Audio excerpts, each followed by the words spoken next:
Hi students, I am taking this third class of plus one accounts. Today we will be learning type 3 journal entries.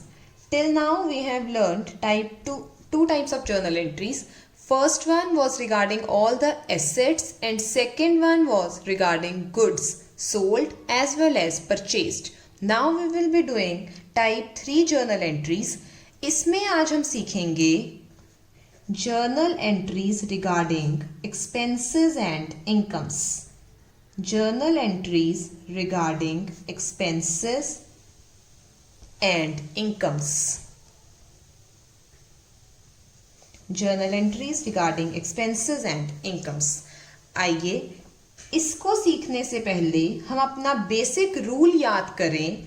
उसमें हम लोग बोलते थे debit all expenses, credit all incomes. याद करिए जब हम लोगों ने बेसिक रूल्स ऑफ अकाउंटिंग सीखे थे उसमें एक ये रूल सीखा था debit all expenses, credit all incomes.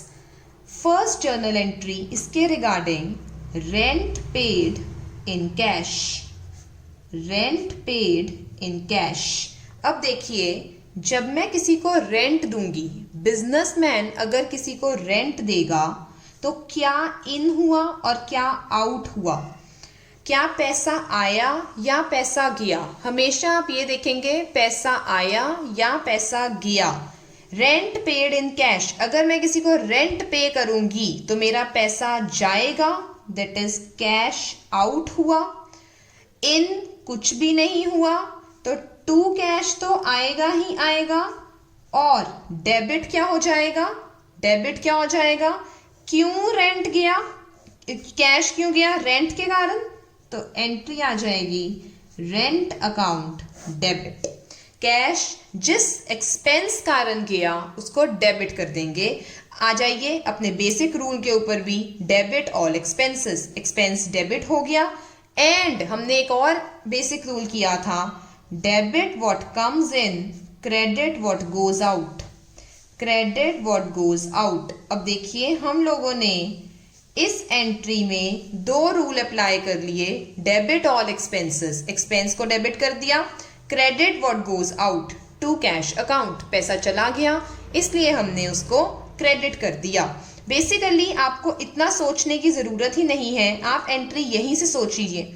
Rent paid in cash, out क्या हुआ, कैश, तो टू कैश अकाउंट. कैश क्यों गया, क्योंकि हमने रेंट पे किया था इसलिए रेंट अकाउंट डेबिट.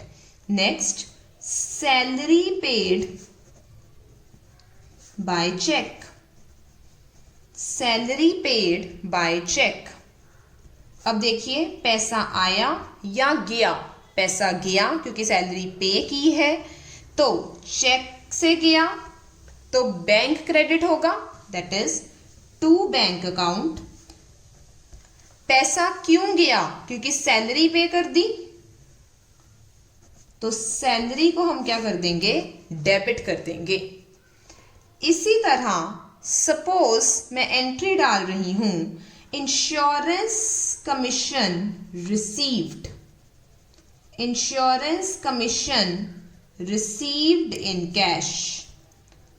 सपोज मैं मेरे बिजनेस में मैंने इंश्योरेंस कमीशन रिसीव किया तो इन क्या हुआ, पैसा आया या पैसा गया. Insurance commission received in cash, मैंने रिसीव किया है कैश तो आया क्या, कैश, गया कुछ भी नहीं तो एंट्री आ जाएगी cash account debit to insurance commission. Insurance commission हमारी इनकम थी क्योंकि पैसा आया है. जब भी मनी का इनफ्लो होगा या तो लायबिलिटी बनेगी या इनकम बनेगी. तो इंश्योरेंस कमीशन हमारी इनकम है तो इंश्योरेंस कमीशन क्रेडिट हो गई, क्रेडिट ऑल इनकम्स. देखिए आज हम एक और बेसिक टर्म सीखेंगे अकाउंट्स की. जनरली अभी तक हम लोगों ने जितनी भी एंट्रीज पास की उसमें मैं हमेशा कैश को लेकर आती थी. अगर आपने ध्यान से देखा हो मैं कैश या बैंक को लेकर आती थी. लेकिन एक बिजनेसमैन हर ट्रांजैक्शन कैश बेसिस पे नहीं करता है. बहुत सारे लोग उधार सामान भी लेकर जाते हैं. अब उस उधार सामान की ट्रांजैक्शंस को क्या बोलते हैं? लिखिए, when money against a transaction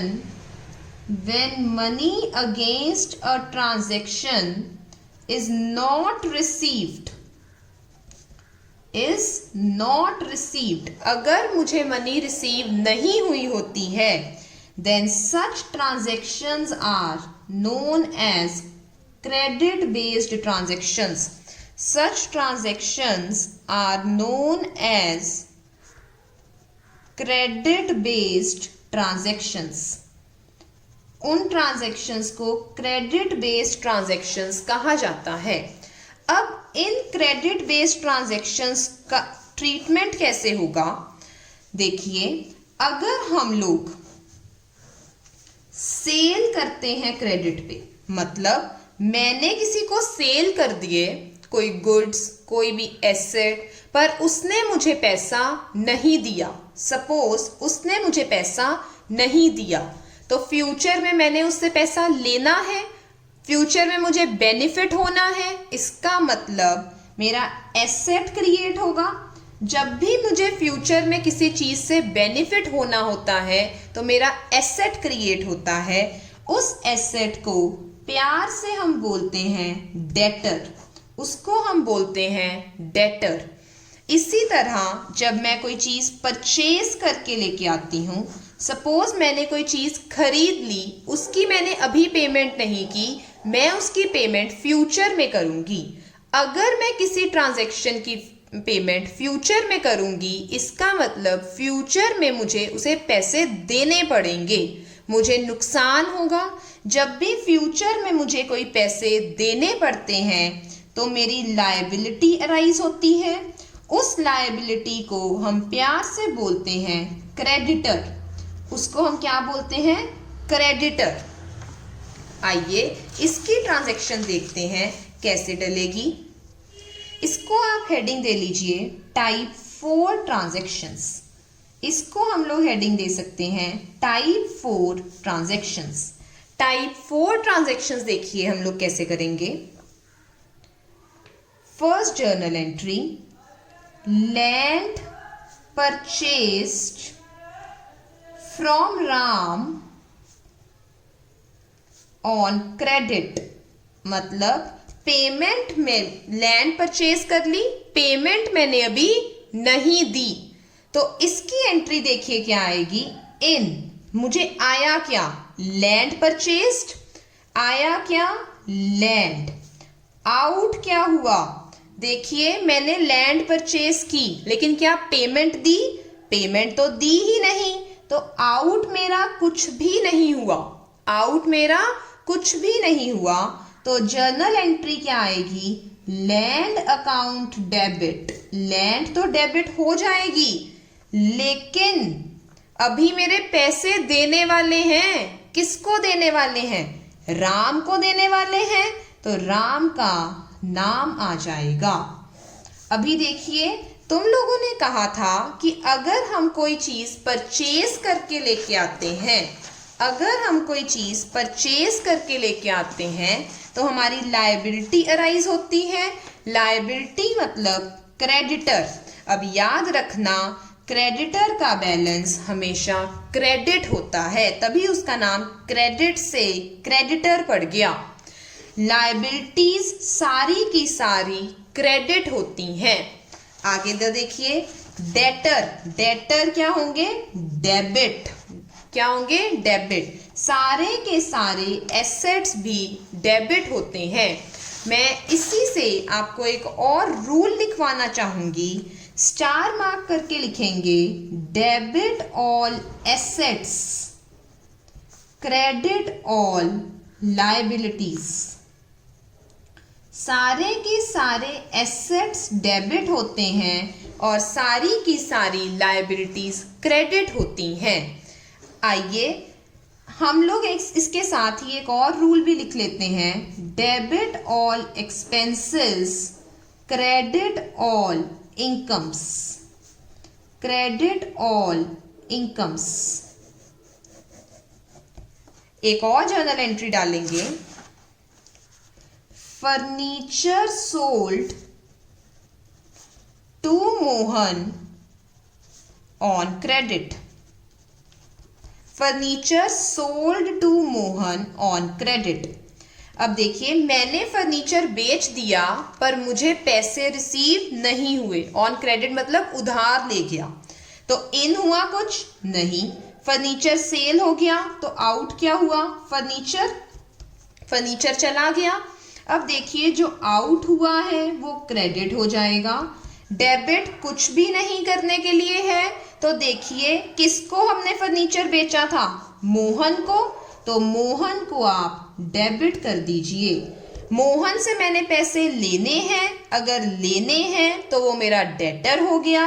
debtor क्या होते हैं? डेबिट होते हैं. डेटर क्या होते हैं? डेबिट होते हैं. तो Mohan account debit to furniture account.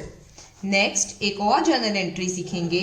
Goods sold on credit to Ram. Ram को मैंने गुड्स सेल कर दिए क्रेडिट बेसिस के ऊपर. देखिए, in out. Goods sold on credit, मैंने गुड्स बेच दिए ऑन क्रेडिट. इसका मतलब मुझे पैसे नहीं आएंगे. गुड्स बेचने में मुझे पैसा रिसीव होना होता है, लेकिन अगर ऑन क्रेडिट है इसका मतलब पैसे नहीं आएंगे. चला क्या गया मेरे हाथ से? गुड्स, क्योंकि गुड्स मैंने बेच दिए तो गुड्स चले गए.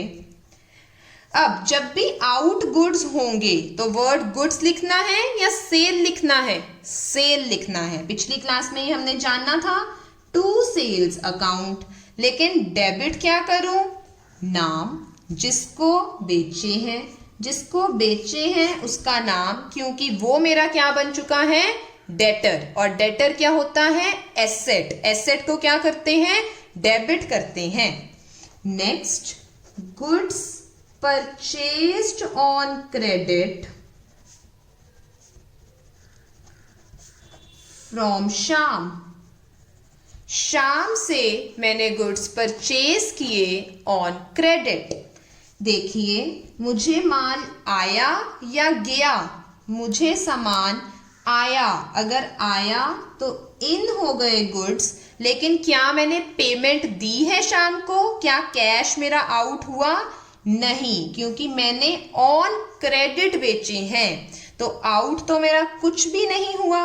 और अगर गुड्स इन हुए हो तो क्या वर्ड्स गुड्स अकाउंट डेबिट लिखते हैं या परचेजेस अकाउंट डेबिट लिखते हैं?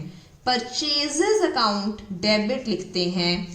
टू, पैसे अभी देने हैं. किसको देने हैं? शाम को देने हैं.